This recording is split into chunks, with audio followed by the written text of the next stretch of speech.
eu quero começar perguntando a você, porque você faz um... Quando eu assisti ao filme, eu imaginei que você faria um documentário nas formas padronizadas em que você colhe depoimento, né, dos componentes que você está pesquisando, mas ele tem até algumas escolhas um tanto experimentais. Então me conte sobre esse formato que você escolhe para contar a história de os mamíferos.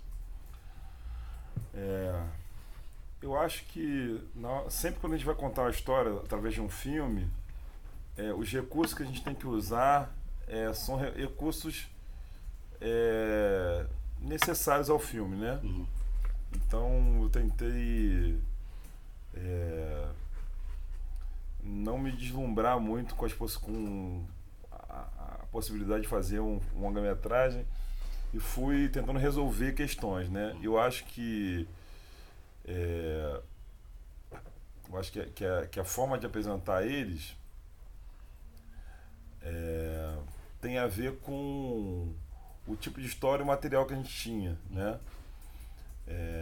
Quando a gente foi fazer para entrevista no começo de 2014, final de 2013, começo de 2014, fizemos 11 pré-entrevistas e reparamos, antes de escrever o roteiro, reparamos que a história que eles contavam, cada um contava, nós não estávamos batendo muito e a gente começou a tentar entender o que de fato o que tinha de fato na história é, e qual era o coração dessa história. Então, Uhum. depois das entrevistas, nós entendemos que muitas das coisas que eles diziam ter acontecido não tinha como a gente registrar isso como registro Uhum. histórico mesmo. Sim. Mas o que sempre ficava era o sentimento em relação a o que foi o auge da banda Uhum. e como foi o rompimento.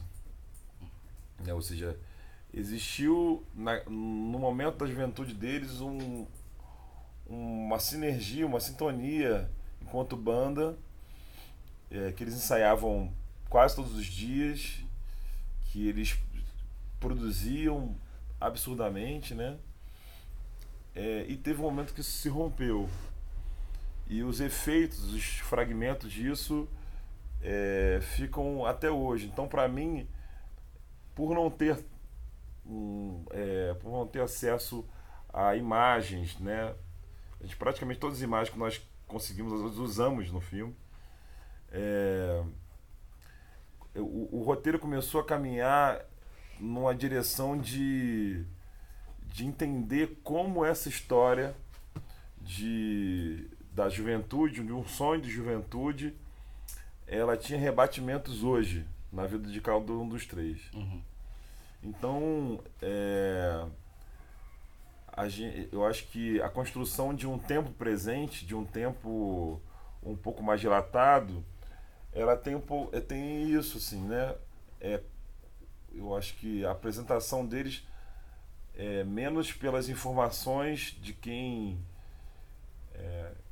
uma certa fidelidade de ele contar quem ele é, da onde ele saiu, o pai dele fazia o que, a mãe dele fazia o que, e mais de um tempo que a gente convive com eles. Assim. Eu digo que o Eduardo Valente uma vez me perguntou por que você não colocou o nome de cada um quando cada um aparecia. Você não sente falta disso, não? Ele até falou assim, eu também não sinto falta. Uhum. Mas aí ele me perguntou e eu fiquei refletindo sobre isso. As pessoas se identificam mais com o rosto de cada um Uhum. do que necessariamente com o nome, Sim. né? Uhum. Então, eu acho que a linguagem caminhou para esse tipo de relação do público com eles. Uhum. Justamente por conta dessa escassez de material, de registros em vídeo, acho que você teve mais acesso a fotografias. Eu me pergunto se você teve muita proximidade com o Francisco Grijó, que em 2016 publicou uma biografia. Eu imaginei que os seus projetos correrem em paralelo, né? Porque o seu projeto também começou um pouco antes, né, da publicação dessa biografia, então você teve muita proximidade? Eu tenho muita proximidade. Uhum. O Grijó, eu conheço o Grijó há 20 anos quase. Uhum. Ele foi meu professor no cursinho e no cursinho a gente ficou muito amigo. Ele é professor de literatura, então ele foi uma pessoa que me influenciou muito na vida mesmo, assim, né? Foi o primeiro contato que eu tive com alguém que tinha uma vivência artística, intelectual na vida, assim. Eu sou filho de pastor com uma pedagoga, então, assim, minha família tem zero contato com a arte, assim, né? Uhum. Então, eu fui cavando isso muito autodidaticamente, né? Tateando aqui e ali, tendo convicções certas e erradas, mas eu fui construindo. E o Grijó foi o primeiro cara que olhou para minha questão, né? E aí, em 2010, quando ele começou a pesquisar sobre esse movimento de contracultura, ele me falou, ó, tô pesquisando para escrever um livro sobre a contracultura capixaba e tal. Aí a gente trocou uma ideia, mas eu não imaginava ali que eu poderia ter a ver com alguma coisa a ver com essa história. E aí, em 2013, o Murilo tá procurando alguém para dirigir o filme. E o outro produtor do filme, que é o Carlos Dalla, nos apresentou, a gente escreveu o projeto e conseguiu o financiamento e fez o filme. Mas a minha aproximação com o Grijó é total, assim, né? Na época do filme, menos, porque ele tava. A gente filmou a primeira vez em 2014, no final de 2014, ele tava. Ele já estava, eu acho que há um ano atrasado com o livro. Isso acontece, né? Uhum. Ele já estava muito tempo atrasado, então ele tava muito concentrado em escrever. Mas depois, mas depois que o livro saiu exatamente, ele acabou exatamente no começo da montagem. Uhum. Eu lembro que na primeira semana ele mandou o manuscrito e eu li numa noite Uhum. o livro. Sim. Porque tinha tudo a ver, né? Várias coisas que ele conseguiu tratar no livro, eu pude dispensar no filme, Sim. né? Então eu acho que o filme e o livro, eles são um tipo de irmãos siameses. Cada um tem uma função. Sim. Deixa eu aproveitar para perguntar que você citou a montagem, e essa justamente seria a minha próxima pergunta, que, como eu relatei, né, eu tive um pouco de estranheza, principalmente no prólogo, que é todo silencioso, né, e depois me fez um pouco sentido essa estranheza, até porque eu vi o Luiz Preste como como creditado na montagem, né. Então me conte sobre como foi o seu trabalho com ele, né, nesse trabalho pós-filmagens e também em relação às escolhas para a construção do documentário. O Luiz Prete foi uma presença fundamental, assim, porque é, ele tinha montado os filmes do Rodrigo Oliveira, Hum. é, ele tinha montado alguns filmes que eu gostava muito e assim que eu terminei meu primeiro curta,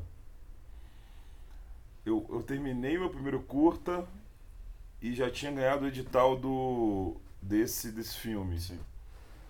E eu lembro que ele estava na estreia do curta lá em Tiradentes. Aí depois a gente veio conversar e viu que a gente tinha muita afinidade cinematográficas, né? Uhum. E eu acho que isso é fundamental para uma relação com o montador, em especial com o montador e com o fotógrafo, né? Uhum. E logo depois eu convidei ele para montar o filme, e aí eu fui para BH, então a nossa relação, eu sempre monto meio que do lado das pessoas, né?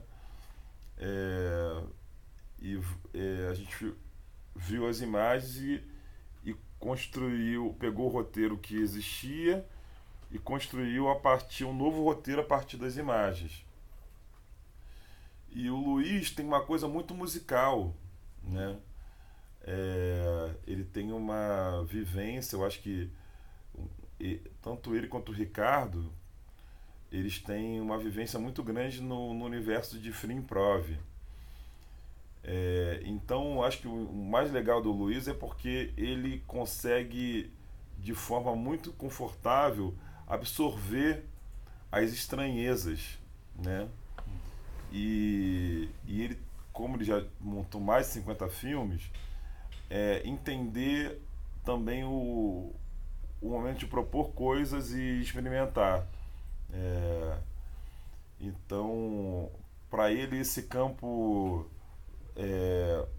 do silêncio, dos ruídos, não é um campo estranho. Então é fundamental, porque é um pouco o que eu queria explorar no filme. Foi fundamental a presença dele. E Diante dos Meus Olhos, eu sinto que é um documentário muito impregnado de certa melancolia. Eu não sei se fracasso também seria uma palavra certa, mas você capta bem ali os sentimentos de pessoas que, enfim, tiveram um ápice, né, um momento de glória artístico que se dissipou depois e que parece conviver com uma certa melancolia em relação a isso. É, essa talvez tenha sido uma das suas intenções, além de jogar um pouco de luz nesse grupo, né, que, enfim, né, teve o seu momento há muitos anos. Eu acho que foi um pouco acontecendo, sabe? Uhum. Eu sinto que esse filme, ele é o filme que eu tinha menos controle dele. Uhum. Embora tivesse muitas coisas escritas, eu tinha menos controle. Então foi meio que acontecendo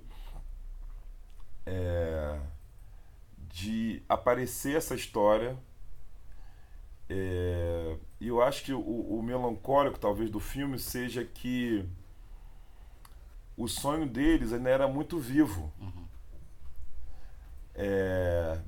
E só que se os sonhos não envelhecem, a vida se encarrega um pouco de colocar no corpo, Uhum. né? Então eles envelheceram. Se o sonho não envelheceu, eles envelheceram. Sim. Então esse contraste me interessou muito, assim, ver como ainda era muito machucado para eles falar sobre isso. E a mim particularmente eu acho uma coisa muito bonita, sabe? Você vê que ainda há uma chama naquela história toda, sabe? Sim. E eu tenho. Eu entendo que conseguir traduzir e assumir a melancolia, ou até uma ideia pretensa de fracasso,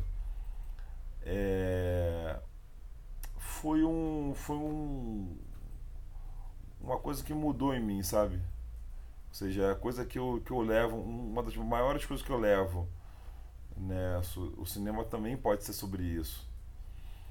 E por isso que a chamada linguagem, ou seja, a construção do filme faz mais sentido ainda, porque não um filme que vai te levar como, sei lá, um filme sobre Roberto Carlos ou Chico Buarque, ele não vai te levar a uma camada de coisas que vai construir um grande nome da música brasileira, enfim, vai te dar informações que você não tinha para você amar ainda mais aquela pessoa. Uhum. Eu acho que o amor aí passa por um outro lugar, é o lugar de entender a condição humana, assim, a infinitude humana, de que o tempo passa e não é culpa de ninguém que o tempo passa, sabe? É uma questão do próprio tempo. André, muito obrigado pela entrevista. Sucesso com você. Obrigado você. Obrigado. Obrigado você.